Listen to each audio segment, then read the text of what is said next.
what's up? My name is John Bonjour. I am a comic artist and film enthusiast, and I am doing a series of videos called Why It Should Win Best Picture, where I talk about each of the 10 Best Picture nominees at the Boscos and why give 3 or so reasons that they should win Best Picture.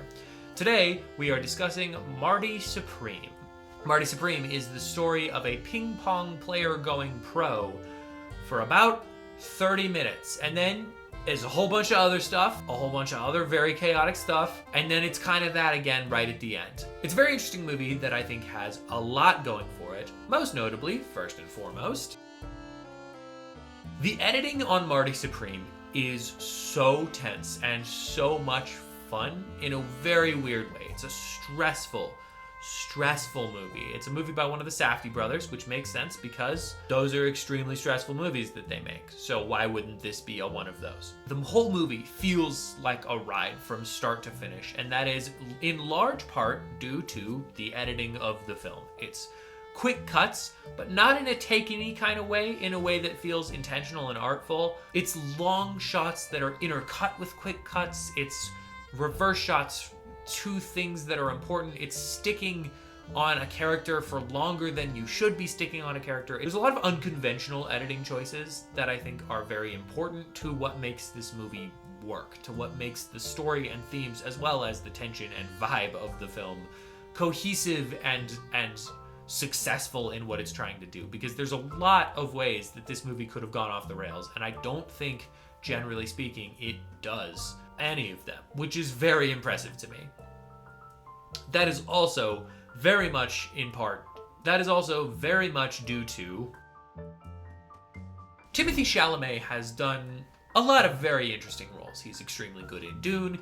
He does what he is told to do in Wonka. He is a man who wants to be really good, and he wants to be one of the greats. He said this out loud in a series of different interviews, and I think that's very interesting because that is a connection point between him and the character of Marty. Marty is a guy who truly believes that he is destined to be the greatest, most successful winner of ping pong of all time. He believes that he has greatness inside him, and he is a character that will shove away anything and everything, including human worth, to get where he believes that he belongs. He is burdened by the psychosis of greatness. And this goes both to writing and to performance.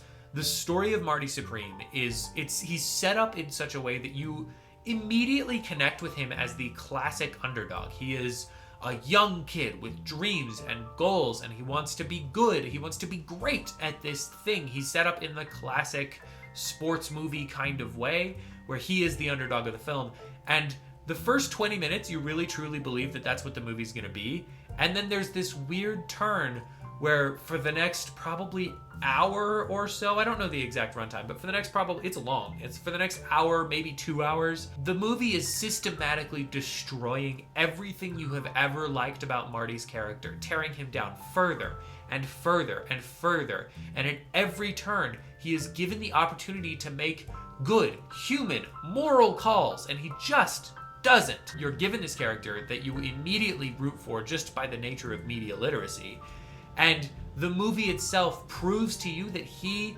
is not that guy. He's the worst person on the planet Earth. And there's something about the way that the movie tears him down and then, and this is the most important part, rebuilds him ever so slightly, just enough, right at the very end, that you could full circle come back to rooting for him again. I mean, it's just like one of the most amazing things I've ever seen a movie do in terms of story, in terms of character work, in a way that doesn't feel cheap. It doesn't feel like it's trying to pretend like he was never the character that he was. He is legitimately growing and learning, and not fast too, right? Like, he is not a fast learner, and you even see him try to make the right decisions for the wrong reasons and with the wrong posture, and that still doesn't work. Like, it still gets even worse for him when he does that. It's only when he makes the right decisions for the right reasons that he can ever so slightly become a rational human being with care for other people. Timothee Chalamet's performance is the spine of the film. Without it, it crumbles into a puddle of human mush. It does not hold itself upright without Timothee Chalamet's performance. And I don't mean his character, I mean his performance. And finally, the thing that makes this movie, not the final thing, not the only thing, but the other notable thing, this is a beautiful looking movie. And I don't mean in the sense that it's like good sunsets. This is set in a specific time, in a specific era, and in a way that like Joker could never. This is a movie that really grounds you in that space, in that feeling of the world and the time. It doesn't feel like a pastiche.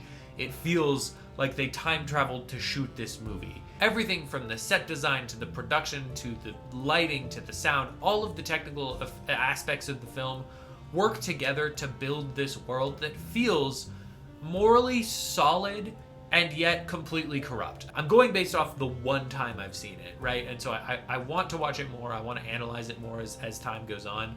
But there is something so impressive about the visual elements of the film, the visual side of the film, that I think carries the story through. It makes the story feel more real. Like the things that Marty is able to get away with feel plausible because of the time that it's set in. And the moral structure that he has to kind of slowly build through the movie make a lot more sense.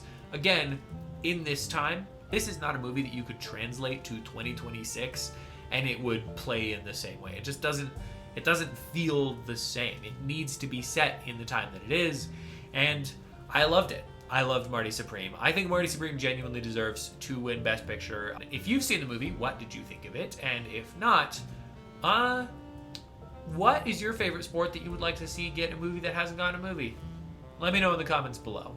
Thanks so much for watching this video and checking out my channel. If you'd like to hear more of my thoughts on movies, comics, TV shows, anything you like, hit the like button, hit the subscribe, and comment down below. Would you want me to review next or talk about next? Or do none of those things because I am not your dad. Also,